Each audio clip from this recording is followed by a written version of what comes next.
श्रीलंका सरकारने कांद्यावरील आयात शुल्क कमी केल्याने नाशिक जिल्ह्यातील कांदा उत्पादकांना दिलासा मिळालाय। शुल्क 30% वरून 10% केल्यामुळे श्रीलंकेत होणाऱ्या कांदा निर्यातीत वाढ होणार आहे।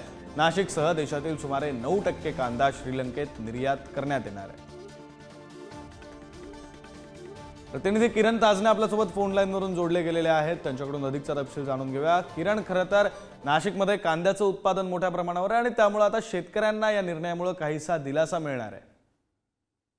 विक्रत, अगदी खरं। आपल्याला माहिती आहे की काही महिन्यांपूर्वी निर्यात बंदी होती, त्यामुळे कांदा उत्पादक शेतकऱ्यांना मोठा फटका त्याचा बसला होता। अगदी तोकड्या दरामध्ये कांदा विकावा लागत होता, उत्पादन खर्चही निघत नव्हता आणि अशा स्वरूपामध्ये निर्यात बंदी उठवल्यानंतर शेतकऱ्यांना मोठा दिलासा मिळालाय।